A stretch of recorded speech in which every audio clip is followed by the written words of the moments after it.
is an ongoing discussion regarding how people's behavior affects their productivity, especially in the workplace. And that takes us to the debate of whether intelligence quotient (IQ), which is derived from standardized test scores designed to assess human intelligence, is important compared to emotional quotient (EQ). And EQ is the ability of a person to examine their own emotions as well as emotion of others. Today, I want to speak about emotional intelligence, which is a critical component of EQ. And I want you to understand emotional intelligence being in four parts, four moving parts, but very interconnected. Number one aspect of EI is self-awareness. So this is our moral compass. It deals with how good we can listen to our intuition, good intuition, and how best we can make those decisions that are going to aid to our improvement but also position us better. So I know we've known intuition as generally, but there are times when we can be listening from our cognitive abilities, from our mind, but also from our heart emotionally.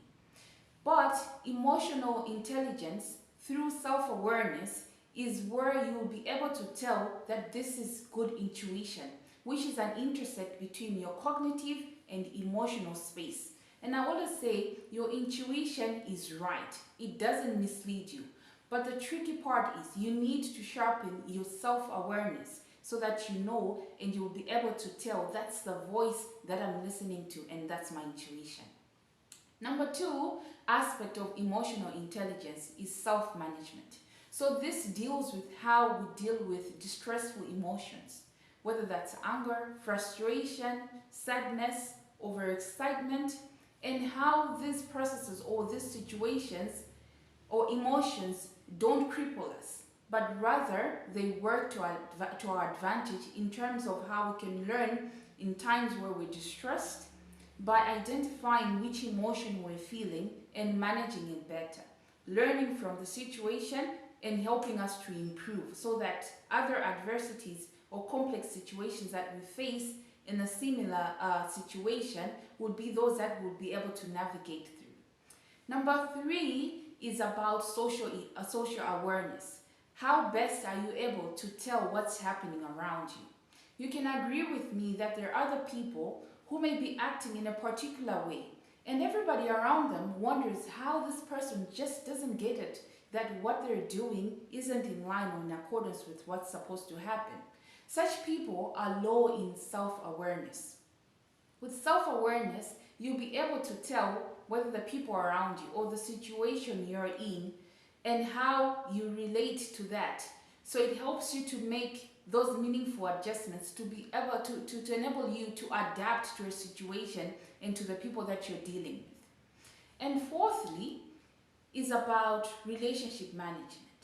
So after you have known yourself, how you act and react to people in situations, which we're calling self-awareness, and number two, how you're able to manage to identify those destructive or distressful emotions and be able to navigate those situations and manage them for your better and not to sabotage you. And number three, how you're able to adapt to the environment that you're in. The last part is how you can make meaningful and authentic relationships that will help you to be able to attain your goals and to thrive and coexist with people in any setting. So there are people who may have high IQ. For example, you're doing interviews and you've got a person who scored very highly. You employ that person and you're very sure that they're going to excel. But after a period of time, you get feedback from people that they just can't work with that particular person. And now you wonder what's going amiss. It means that that person has got a high IQ, but may be low in their emotional intelligence. So IQ and EQ, it's not a question of which one is important. The way I see it is that these two complement each other. Whether you've got a high IQ or low IQ, we know that through learning and mentoring and other processes, we're able to raise our IQs through different ways. The same applies to our emotional quotient and specifically emotional intelligence. that you can start examining how you're doing with your self-awareness, self-management. Am I able to understand my emotions? To be able to relate how I'm feeling to what particular emotion and be able to navigate that situation by altering how I'm feeling.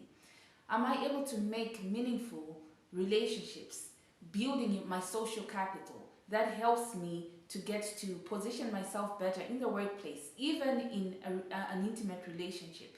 There are people who fail at being in relationships just because their their EQ or emotional intelligence is low. So they're not able to tell whether what they're doing, how they're conducting themselves is suitable for their partner. They just can't make those relationships that are healthy. So I want you to examine yourself in those 4 areas of emotional intelligence and see where you're lagging behind. The good thing is our brains are built in a way where with neuroplasticity, which is how we can grow the capacity of our brains by breaking neurorigidity. Neurorigidity deals with how we have those routines. You sleep at the same position on your bed. You park at the same place in your workspace, in a workplace. You do things in a particular way. And because of that, over a period of time, your brain is not challenged to think differently. So that results into neurorigidity. But by disrupting those rigid patterns or routines, we're able to maximize the brain capacity through neuroplasticity. So I want us to see where we're lagging behind so that we can make those meaningful changes in growing our capacity, our brain's capacity, but also increasing our emotional intelligence, which will speak to the emotional quotient and complement the IQ so that we can be people who can build better relationships, have meaningful lives, as well as thrive in our productive spaces by being able to attain or reach our goals. So this is very important, and get thinking and make those changes and see how you can get better. So I've shared this video, share it with others, and like this channel, and let's keep getting better as people so we improve how we're living but also be productive. This is Cecilia Shamim Saidi. I'm a psychotherapist and a certified life coach. Thank you so much for watching.